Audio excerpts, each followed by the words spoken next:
નમસ્કાર દર્શક મિત્રો, i7 ન્યૂઝ ગુજરાતીની સાથે હું છું આપની સાથે પાયલ બામણી। તો જોઈએ આજના મહત્વના સમાચારમાં।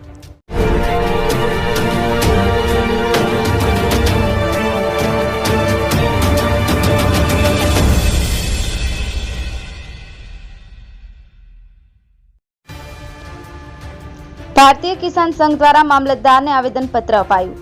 ખેડૂતો બાપા સીતારામ મઢુલીથી મામલતદાર કચેરી સુધી નારા સાથે રેલી કાઢી આવેદનપત્ર અપાયું।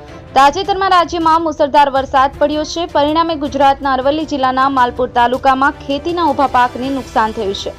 ખેતીના પાકને થયેલા નુકસાન અંગે સરકાર દ્વારા તાત્કાલિક સર્વે કરી ખેડૂતોની સહાય કરવા માલપુર ભારતીય કિસાન સંઘે માંગ કરી છે।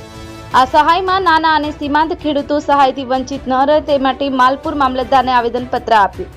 Gaurishankar Patel, i7 news Gujarati, Malpur. હું પટેલ રણછોડભાઈ જલાભાઈ, ભારતીય કિસાન સંઘ માલપુર તાલુકા પ્રમુખ।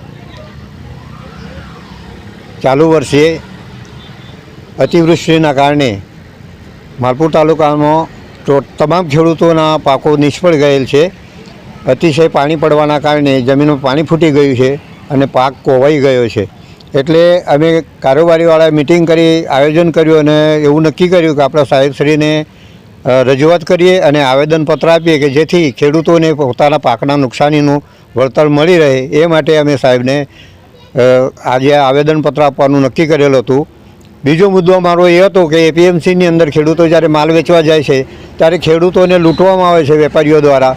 એમની પાસેથી 100 કિલોએ 500 ગ્રામ વજન કાપવામાં આવે છે, ઘણી વખત ચાયણો કરવામાં આવે છે, કચરો છે એમ કરીને માલની હેરાજી કરે છે। જોયા પછી પણ કચરો કાઢી અને એમાંથી કપાત કરવામાં આવે છે।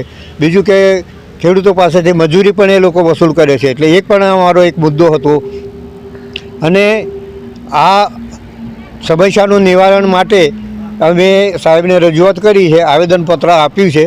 બીજું એક આ તમામ તાલુકાના ખેડૂતોનો જે ખાનગી વેપારીને એ લોકોએ માલ વેચ્યો છે એના પૈસા ચૂકવ્યા અને કરોડો રૂપિયાનું એને ઉઠામણું કરી, 420 કરી, છેતરપિંડી કરી છે।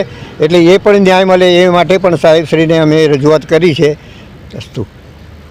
હું ભારતીય કિસાન સંઘ યુવા પ્રમુખ છું। આપણે મામલતદાર સાહેબશ્રીને આવેદનપત્ર આપવા આવ્યા હતા। અમારા માલપુર તાલુકાની અંદર પાક નિષ્ફળ ગયો છે વધુ વરસાદના લીધે, તો ખેડૂતોને યોગ્ય વળતર મળે। અને બીજું કે અહીં સોમપુર ચોકડી એક વેપારી કરોડોનું ઉઠામણું કર્યું છે।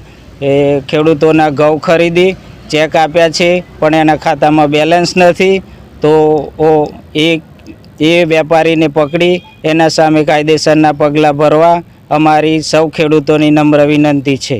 જય ભારત, જય જવાન, જય કિસાન। પટેલ અંબાલાલ ગોવિંદભાઈ પટેલ, જિલ્લા કારોબારી સભ્ય। આ અતિવૃષ્ટિના કારણે અમારે માલપુર તાલુકાની અંદર પારાવાર નુકસાન થયેલું છે અને વધુ પડતું પાણી પડવાથી ખેતીનો ટોટલ પાક નિષ્ફળ ગયો છે અને મોટાભાગના બાગાયત પાક અમારે ખેડૂતોએ કરેલ છે। પપૈયાની ખેતી ટોટલ નિષ્ફળ ગઈ છે અને સરકારશ્રીને અમે આજે આવેદન આપ્યું છે અહીંયા મામલતદાર કચેરી, અને સત્વરે એનું સર્વે કરી અને યોગ્ય પગલાં લઈ અને ખેડૂતોને વળતર આપે એવી અમારી માંગ છે।